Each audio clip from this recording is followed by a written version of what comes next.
Jeshi la polisi mkoa wa Mwanza linamshikilia mwanafunzi wa sheria wa chuo kikuu cha Sauti Silent Joseph Mwakasala mwenye umri wa miaka 25 kwa tuhuma za ukopeshaji wa fedha kinyume cha sheria.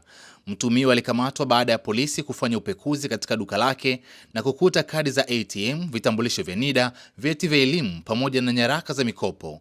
Kamanda wa polisi mkoa wa Mwanza DCP Wilbord Mutafungwa amesema uchunguzi unaendelea huku wananchi wakitakiwa kufuata taratibu za kisheria katika shughuli za kifedha. Jeshi la polisi katika mkoa wa Mwanza limemkamata na linaendelea kumhoji mtu mmoja aitwaye Silent Joseph Mwakasala. Huyu ana miaka 25, ni Mnyakyusa na mwanafunzi wa chuo kikuu cha Sauti kilichoko hapa Mwanza. Anasoma kitivo cha sheria mwaka wa 4. Anashikiliwa kwa tuhuma za kukopesha fedha kinyume cha sheria. Siku ya tarehe 10 mwezi wa 6 mwaka huu, jeshi la polisi lilipata taarifa kuwa huko katika mtaa wa Nyamalango, kata ya Luchelele, katika duka la vifaa vya elimu linalojulikana kwa jina la Tukuyu Stationery, kulikuwa na vyeti vya elimu ya sekondari vya kidato cha 4 na cha 6 vya watu mbalimbali pamoja na kadi zao za benki. Vilionekana katika mazingira yasiyo ya kawaida, jambo ambalo lilitia mashaka kuhusu matumizi ya kadi na vyeti hivyo. Kutokana na taarifa hiyo, jeshi la polisi lilipofika majira ya saa 5 kamili za asubuhi, walielekea katika eneo la tukio hilo na kufanikiwa kumkamata Bwana Silent Joseph Mwakasala ambaye ndiye mmiliki wa stationery hiyo. Baada ya kumkamata, walifanya upekuzi ambao ulizingatia taratibu zote za kisheria.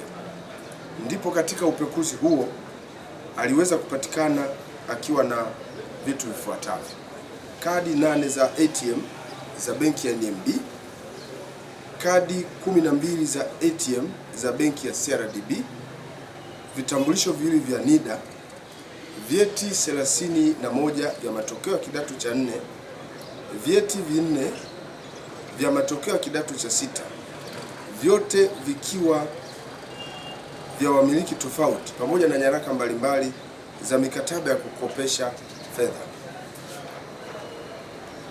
Kuhusiana na nyaraka hizo, mtuhumiwa alipohojiwa alieleza kuwa licha ya kuwa ni mwanafunzi wa chuo cha Sauti, pia amekuwa akijihusisha na biashara ya ukopeshaji wa fedha kwa wanafunzi na wakazi wengine wa eneo hilo, huku akichukua nyaraka za wateja wake kama dhamana ya mikopo yao.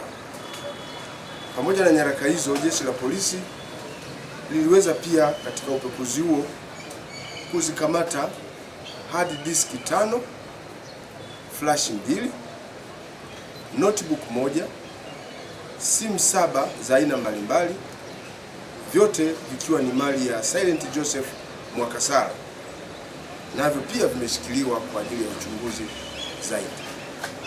Jeshi la polisi linaendelea kufanya uchunguzi wa kina kuhusiana na tukio hili kwa kushirikiana na mamlaka nyingine za kiuchunguzi, na hatua za kisheria zitachukuliwa mara upelelezi utakapokuwa umekamilika. Kutokana na tukio hilo, tunatoa wito kwa wafanyabiashara hasa wanaofanya hizi shughuli za kukopesha fedha kuzingatia sheria, kanuni na taratibu zinazoongoza biashara hiyo. Kwa hiyo mtuhumiwa huyo alikamatwa na ameshikiliwa katika vituo vyetu vya polisi, kituo cha polisi hapa Central, kwa mahojiano zaidi kuhusiana na tukio hilo.